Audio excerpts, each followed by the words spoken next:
पाठ 8वा स्थितिक विद्युत। खालील प्रसंगी आपण अनुभवले आहेत की या प्रसंगामध्ये तसे का घडते। केसांवर घासलेल्या प्लास्टिकचा कंगवा किंवा मोजपट्टी जर आपण फिरवली आणि त्याला जर का कागदाकडे नेलं तर कागदाचे तुकडे त्याच्याकडे आकर्षले जातात। पॉलिस्टर पडद्याच्या जवळून सारखे येणे जाणे केल्यास पडदा आपल्याकडे आकर्षला जातो। अंधारामध्ये ब्लँकेट घासणे हाताने घासून धातूच्या वस्तूजवळ नेल्यास ठिणगी पडल्यासारखं होते। असे आणखी कोणते प्रसंग तुम्हाला माहीत आहे? विद्युत प्रभार म्हणजे काय? इलेक्ट्रॉनिक चार्ज त्याला म्हटलं जातं। वरील उदाहरणावरून आपल्याला काय समजले? ही उदाहरणे म्हणजे आपल्या जे काही सभोवतालच्या वस्तूंमध्ये भरून असलेला जो विद्युत प्रभार आहे तोच असतो। त्याची एक लहानशी झलक होय। अगदी आपल्या शरीरातही विद्युत प्रभार साठवलेला असतो। सर्व वस्तू अतिसूक्ष्म कणांनी बनलेल्या असतात। विद्युत प्रभार हा त्या कणांचा एक आंतरिक गुणधर्म आहे। अशा प्रकारे जरी भरपूर विद्युत प्रभार असला तरी तो नेहमी आपल्याला स्थितीत असतो, कारण त्या वस्तूत दोन विद्युत प्रकारचे प्रभार असतात। एक धन प्रभार असतो आणि एक ऋण प्रभार असतो। हे दोन्ही असतात तेव्हा ती वस्तू उदासीन असते, म्हणजे त्या वस्तूवर कोणताही निव्वळ प्रभाव राहत नाही। हे दोन्ही प्रभार समतोल नसतील तर वस्तू प्रभारित आहे असे सुद्धा म्हटलं जातं। दोन प्रभारित वस्तू एकमेकावर कशा प्रकारे परिणाम करत असतील ते आपल्याला पाहता येईल। एका काचेच्या कांडीच्या टोकाकडे भाग रेशमी कापडावर घासा। घर्षणामुळे थोडासा प्रभार एका वस्तूवरून दुसरीवर चालला जाईल, त्यामुळे दोन्ही वस्तू काहीशा प्रभारित होतील। ही कांडी एका दोरीने हवेत लटकावून ठेवा। आता वरील प्रकारचे प्रभारित केलेले काचेची दुसरी कांडी लटकवलेल्या कांडीच्या जवळ आणा। काय दिसेल? दोन्ही कांड्या एकमेकापासून दूर ढकलल्या जातील। यानंतर प्लास्टिकची एक कांडी घेऊन तिचे एक टोक लोकरीच्या कापडावर घासा।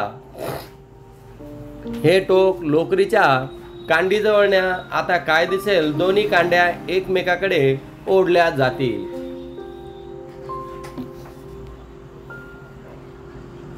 पहिल्या प्रयोगाप्रमाणे किंवा पहिल्या प्रयोगात काय आढळले?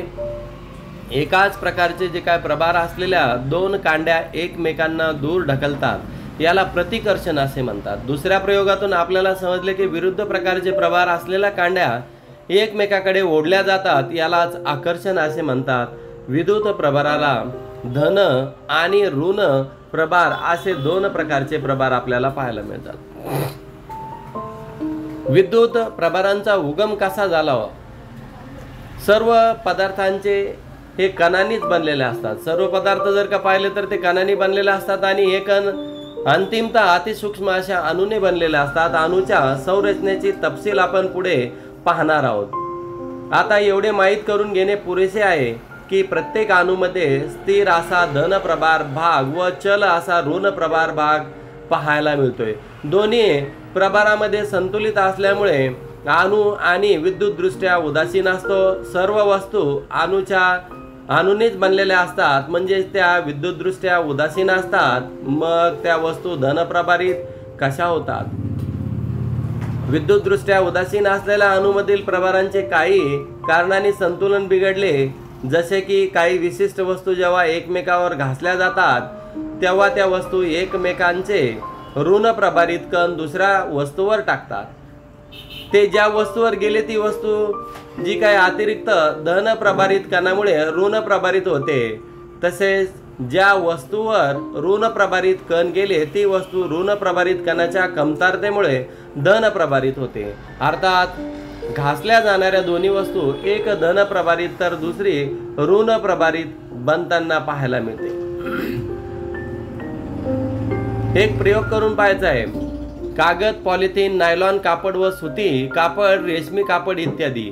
कृतीमध्ये काय करायचे? सारणीतील दिलेली जी काही वस्तू आहे प्रथम कागदाच्या तुकड्याजवळ न्यायचे आहे। काय होते ते पाहायचंय। नंतर दिलेल्या साहित्यावर क्रमक्रमाने घासा व कागदाच्या तुकड्याजवळ न्या। तुमचे निरीक्षण मांडा। कागदाचे तुकडे आकर्षिले जातात। प्रत्येक अणू विद्युतदृष्ट्या उदासीन असतो. त्यातील धन व ऋण प्रभारांचे प्रमाण समान असते, तर ऋण प्रभार काही कारणाने कमी झाल्यास तो अणू धन प्रभारित होताना पाहायला मिळतो. मग घासल्या जाणाऱ्या वस्तू, फुगा जर का घासला तर तो फुगा आपण फुगून जर का घासला तर भिंतीला तो चिकटतो. तर रिफिल घासल्याच्या नंतर काय होईल? खोड रबर, लाकडी स्केल, स्टीलचा चमचा व तांब्याची पट्टी घासल्याच्या नंतर काय होईल? सर्वच वस्तू घर्षणाने प्रभारित होतात का हे आपल्याला लक्षात येईल. काही वस्तू म्हणजे त्याच्यातून विद्युत वाहू शकत नाही, त्या प्रभारित होऊ शकत नाही. माहीत आहे का तुम्हाला, सुमारे 2500 वर्षापूर्वी थेल्स ग्रीक या शास्त्रज्ञांच्या असे लक्षात आले की पिवळ्या रंगाच्या राळेचा दांडा म्हणजेच ॲबर लोकरी कापडाने घासला असता त्या दांड्याकडे पिसे आकर्षले जातात. तर ॲबरला ग्रीक भाषेत इलेक्ट्रॉन असे म्हणतात. म्हणून ॲबरच्या या आकर्षण गुणधर्माला थॉमस ब्राऊनने 1646 साली इलेक्ट्रिसिटी असे नाव देण्यात आलेले आहे. म्हणजेच घर्षण विद्युत कशी तयार होत असते. घर्षणामुळे निर्माण होणाऱ्या विद्युत प्रभाराला घर्षण विद्युत असे म्हणतात. हे प्रभार वस्तूवर घर्षण झालेल्या ठिकाणीच असतात, त्यामुळे हवा विद्युत प्रभारित स्थितीत विद्युत म्हणतात. वस्तूवर ते थोड्या वेळपर्यंत राहतात. स्थितीत विद्युतमधील प्रभार दमट व ओलसर हवेत शोषले जातात. म्हणून हिवाळ्यामध्ये कोरड्या हवेमध्ये हे प्रयोग करून पाहावे. साहित्य काय काय लागणार आहे? तर एक स्ट्रॉ लागणार आहे, लाकडी कापड, पाय मोजा घ्या किंवा हात मोजा घ्या, काचेची बाटली, प्रति बाटलीवर एक स्ट्रॉ असा ठेवा की दुसरी स्ट्रॉ तिच्याजवळ न्या. काय होते त्या पहा. बाटलीवर स्ट्रॉ तशीच ठेवा, दुसरी स्ट्रॉ लोकरी कापडाने घासा व बाटलीवरील स्ट्रॉ जवळ न्या. काय होते ते पहा.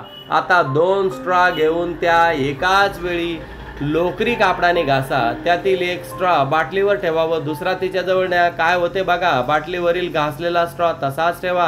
आता ज्याने घासले ते लोकरी कापड स्ट्रॉ जवळ न्या. काय होते ते देखील पहा. म्हणजे स्ट्रॉ त्याच्या भोवती गोल गोल भिंगताना आपल्याला लक्षात येईल. वरील सर्व कृतीच्या तक्त्यामध्ये आपल्याला नोंद करायची आहे.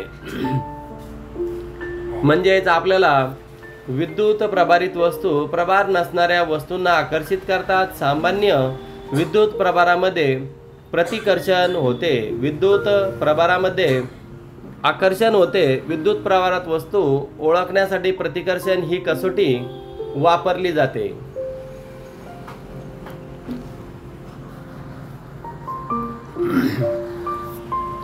थर्माकोलचे बॉल किंवा मोहरीचे दाणे एका प्लास्टिकच्या बाटलीमध्ये घेऊन बाटली जोरजोराने हलवा. दाणे एकमेकांपासून दूर जाण्यासाठी प्रयत्न करतात, पण बाटलीला चिकटून बसतात. असे का होते? म्हणजे स्पर्शाद्वारे वस्तूमध्ये एक प्रकारचा प्रभार तयार होताना लक्षात येतोय. तर एका प्लास्टिकच्या कंगव्याला कागदाने घासा. या कंगव्याने दुसऱ्या कंगव्याला प्रभार नसलेला स्पर्श करा. तो कंगवा कागदाच्या ज्या काही छोट्या छोट्या कपट्या केलेल्या आहेत त्याला येऊन चिकटतात. प्रवर्तनाने वस्तू प्रभारित होणे. कंगवा किंवा फुगा केसावर घासा. चित्रात दाखवल्याप्रमाणे कंगवा पाण्याच्या बारीक धारेजवळ न्या. काय होते ते पहा. आता कंगवा पाण्याच्या धारेपासून दूर न्या व काय होते ते पहा. निरीक्षण मध्ये राईट अशी खून करा. विद्युत प्रभारित कंगवा पाण्याच्या धारेजवळ नेताच धार आकर्षित व प्रतिकर्षित पूर्ववत होते. म्हणजेच विद्युत प्रभारित कंगवा धारेपासून दूर नेताच धार आकर्षित व प्रतिकर्षित पूर्वरत होते. म्हणजेच सुरुवातीपासून पाण्याची धार प्रभाररहित होते. ऋण प्रभारित कंगवा जवळ येताच पाण्याच्या धारेतील कंगव्यासमोरच्या भागात ऋण कण दूर सारले जातात. ऋण प्रभारांच्या कमतरतेमुळे धारेचे तेवढा भाग धन प्रभारित बनतो. कंगवा ऋण पाण्याची धार धन व विजातीय प्रभारातील आकर्षणामुळे पाण्याची धार कंगव्याकडे आकर्षली जाते. कंगवा दूर नेताच पाण्याच्या धारेतील ऋण कण पुन्हा पूर्वस्थितीत येतात. धन व ऋण प्रभाराची संख्या समान असते, त्यामुळे पाण्याची धार प्रभाररहित होते व बरीच दूर असल्याने आकर्षित सुद्धा होते आणि थांबते. नेहमी लक्षात ठेवले पाहिजे, प्रभार नसणाऱ्या किंवा उदासीन वस्तूवर धन व ऋण प्रभारांची संख्या सारखी असते. प्रवर्तनाने जवळ असताना निर्माण झालेला विद्युत प्रभार फक्त विद्युत वस्तूजवळ असेपर्यंतच टिकताना पाहायला मिळतोय.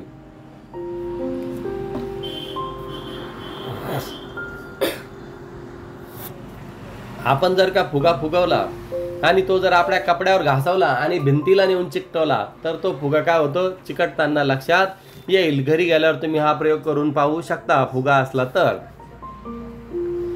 खराब झालेली ट्यूबलाईटची नळी अंधारात ठेवा. पातळ पॉलिथिन पिशवीतीला जलद गतीने घासा. काय झाले, असे का घडले? ऋण प्रभारित फुग्याजवळ प्रभार नसणारी अल्युमिनियमची गोळी आणल्यास खालील क्रिया घडतात. अचित्रात प्रवर्तनामुळे दुसऱ्या वस्तूकडे विरुद्ध प्रभार निर्माण होतो व दोन्ही वस्तू एकमेकाकडे आकर्षल्या जातात. आ चित्रामध्ये दोन्ही वस्तूंना एकमेकांना स्पर्श होताच दोन्ही वस्तू समान प्रभारित होतात.